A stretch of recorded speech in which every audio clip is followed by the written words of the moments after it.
Wow, it's wonderful to see all these faces familiar and new in front of me, and the level of interest in the natural capital and ecosystem assessment. So welcome everyone, and thank you all for either your involvement or your interest in the programme. We might not like to admit it, but we do live here in England in one of the world's most degraded environmental countries. 71% of our land is farmed, whereas only 13% of our land is wooded. And that compares to something like 38% across the European Union. Our waters, both freshwater and coastal waters, are often in a poor condition, and our land emits more carbon dioxide than it absorbs. So there's some bad news about the environment in the UK, but there's also a cause for optimism in the fact that right now I think we live in a time where the need to look after our environment, the need to protect and restore it, is more recognised than it has been for generations. We see that, for instance, in the Das Gupta review, linking biodiversity and the economy. We also see it in the 25-year environment plan, with its overarching goal of trying to leave the environment in a better condition for the next generation than we found it ourselves. We see the caring about the environment also in the 2021 Environment Act and in the legally binding targets that Act enacted, including targets in biodiversity, water, waste, air and trees. But it's not just legislation and the desire to see the environment improve, there's also activity and action to help it to improve, both public and in the private and third sectors. In the government context, the environmental land management schemes, the replacement for the Common Agricultural Programme after Brexit, is absolutely built around the desire to use public money for public good and see environmental improvement. The world-leading Biodiversity Net Gain Programme is extending that process outside the public spending into the private sector as well. And there's a range of other processes laid out in the Environmental Improvement Plan of the government. But those plans, those programmes, whether they're in the public or the private sector, have a problem in that they can't assess their outcomes, they can't assess their successes unless we really understand the present state of the environment now in England, and we also are able to measure how that environment changes into the future. And that is what the Natural Capital and Ecosystem Assessment Programme is for. It seeks to provide a comprehensive baseline for the English environment and an ability to assess change and outcomes of programmes.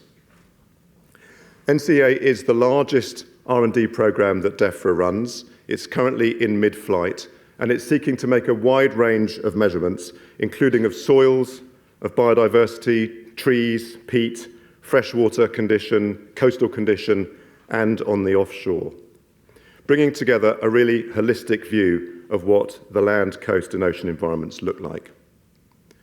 It's a programme that's being delivered in explicit partnership between core Defra, the department itself, and very many of the agencies that fall in the wider Defra group, many of whom are represented in the room today, and thank you for being here.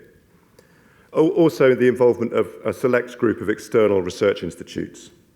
The programme involves a great deal of teamwork. There are many hundreds of people involved in the programme, and I'd like now, early in the meeting, to extend thanks to all those people involved in the successes of the NCEA programme, including David, the SRO, but to others in the room and to the many others outside. The programme is not just making a lot of different types of measurement, it's also just making a lot of measurements. And if you look at just one example, on the soils side, the programme will measure something like 30,000 soil samples as part of its work, with similar levels of ambition in many of its other areas as well. And that level of measurement, in some cases, is actually saturating the market out there. We're finding we're struggling to get enough people with the expertise to deliver some of those measurements, really requiring the teamwork that's gone into the programme. The types of measurements that the programme is making are both traditional and innovative.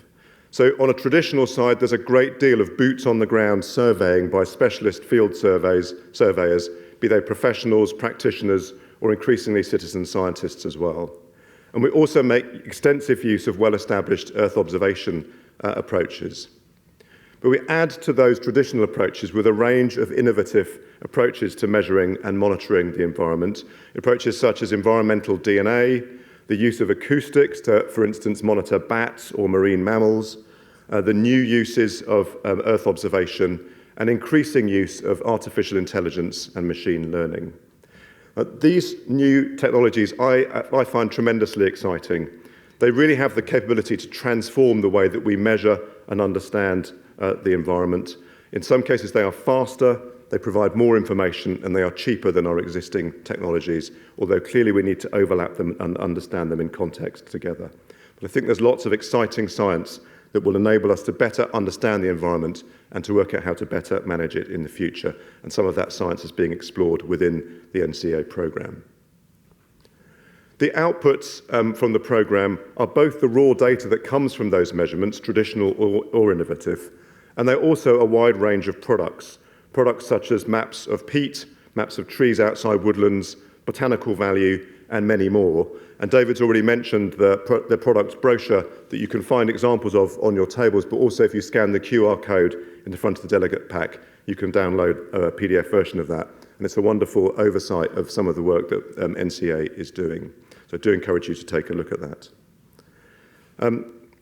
The impacts that this data is having and these products are having are already being felt within government. They are helping us to understand, are we meeting the targets? Are our programmes delivering on their desired outcomes? We see examples of that across Defra's field of work, but I'm delighted that we'll see a particular example of that when Kieran Devlin talks later on this morning about how NCEA is supporting and measuring the outcome of the environmental land management schemes. We're seeing just the beginning, I think, of use of NCEA data also in the NGO and the private sectors. And I'm glad to see people from those sectors in the room today and look forward to working further together. And we can see an extension of NCEA data and an extension of partnership working into other sectors in the future as well, as we seek to both understand how the environment looks, how it's changing, and also develop new solutions for the future. So I hope today that we will explore those impacts, we'll explore the products, we'll explore what we can use them for quite widely, both in the formal sessions here and in the conversations that go on in the room and over lunch and coffee. It's really exciting to see this first stakeholder showcase taking place today and see so many of you in the room. It's a great opportunity to share, both share the programme, but also share the work we're doing to improve the environment and its outcomes across the whole of the UK.